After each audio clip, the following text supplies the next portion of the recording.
Bill Belichick misses the Hall of Fame, explaining the voting process that rejected a Patriots legend.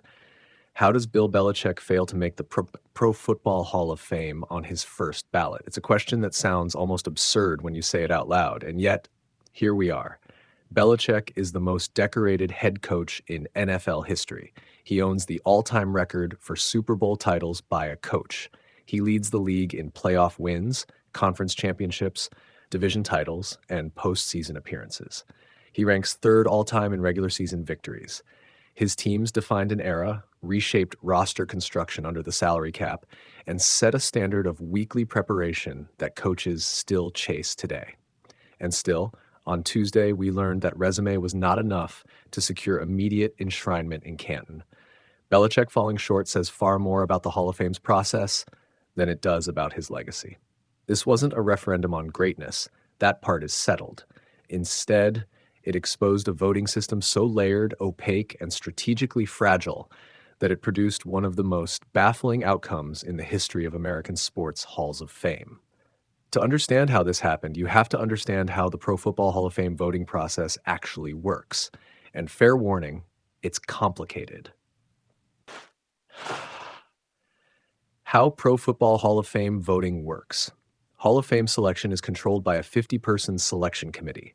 These voters are media members chosen by the Hall's board of directors and appointed to 2-year terms. Each NFL market has a representative, as does the Pro Football Writers of America.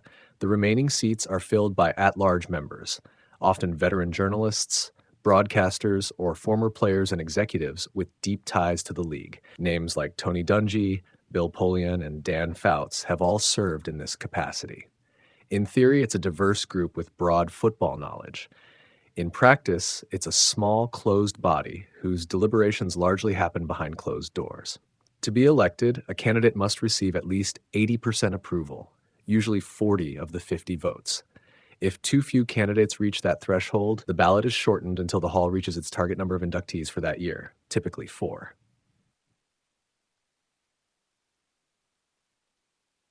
The long road to the final vote. Before that final meeting, the process is one of constant narrowing. Technically, any fan can nominate a candidate by writing to the Hall of Fame. In reality, the selection committee controls the list. Preliminary discussions happen over the summer, leading to a list of roughly 25 or 26 semifinalists by October. That group is trimmed to 15 finalists by December. That's just for modern-era players. Coaches, contributors, and senior candidates are handled differently. A separate 9-member blue ribbon committee, drawn from the larger 50-person group, selects one coach, one contributor, and senior candidates to advance to the final vote. This year, that coaching nominee was Bill Belichick. That part wasn't controversial. A recent change that mattered, the Hall of Fame changed its process in 2024, and that change played a key role here. Previously, coaches were lumped in with owners and executives in the contributor category, often forcing wildly different careers to compete directly against one another. The new system guarantees that one coach is considered each year. The Hall also reduced the waiting period for coaches to just 1 year after retirement, and a change widely assumed to be designed with Belichick in mind.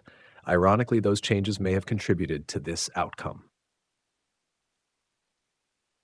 What actually happened in the room?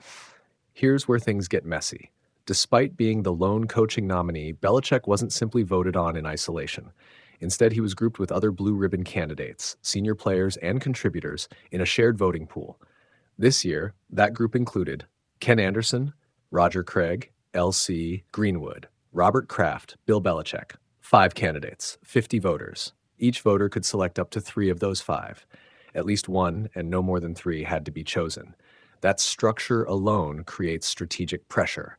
The result, at least one of those candidates cleared the 80% threshold while Belichick did not. From there, several explanations emerge. Possibility number 1, assumption bias. Some voters may have assumed Belichick was a lock. If you're passionate about a senior candidate like Roger Craig or L.C. Greenwood, and you believe Belichick is guaranteed entry, you might prioritize your vote elsewhere. This exact phenomenon happens in Baseball Hall of Fame voting, where voters sometimes leave obvious inductees off ballots to help fringe candidates survive. That logic assumes everyone else will take care of Belichick. Clearly, that assumption was wrong. Possibility number 2, strategic timing. Another explanation is prioritization. Belichick will be eligible again next year. Some senior candidates may not be. A voter might reason that Belichick can wait, while someone like Craig needs the opportunity now. That's still flawed logic. Hall of Fame voting is supposed to reward merit, not calendar management. When voters start gaming the system, bizarre outcomes become inevitable. Top possibility number 3, silent punishment. This is the most controversial theory, and the one that has drawn the most attention.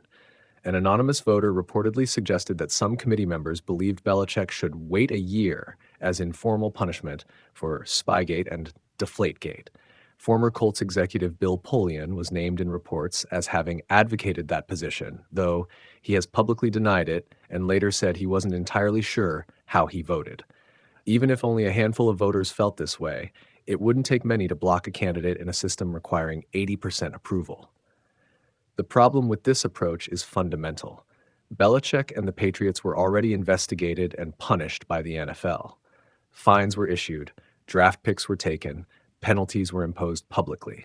If Hall voters want to treat ethical controversies as disqualifying factors, they should say so, openly, consistently, and on the record. Baseball voters have done this with steroid-era players. That transparency allows fans to understand the reasoning, even if they disagree. Quietly withholding votes behind closed doors accomplishes nothing but confusion and resentment. Are any of these good reasons? No. Not assumption, not strategy, not secret punishment. Hall of Fame voting is not supposed to be a chess match. It's supposed to be an answer to a simple question. Does this person belong among the greatest figures in the history of the sport? If the answer is yes, and in Belichick's case it is overwhelmingly yes, then the vote should reflect that. Anything else undermines the credibility of the institution. Does the process need to change? If this result doesn't make you question the system, it should. The Hall wants to honor between 4 and 8 people per year, balancing players fans remember with coaches, executives, and contributors who shaped the game. That goal is reasonable. The execution is not. At minimum, greater transparency is needed. When generational figures miss induction, voters should explain why. Silence only fuels speculation and erodes trust. Because if this can happen to Bill Belichick, it raises an uncomfortable question. What happens when Tom Brady is up for a vote? Where things stand now. As of now, no voter has publicly admitted to voting against Belichick. Some have made clear they supported him, others remain silent. Belichick will almost certainly be inducted next year. His legacy isn't damaged. His place in football history is secure. But this episode will linger, not as a stain on Belichick, but as a cautionary tale about a process that nearly tripped over its own complexity. The greatest coach the NFL has ever seen didn't fail the Hall of Fame. The Hall of Fame failed to handle him properly.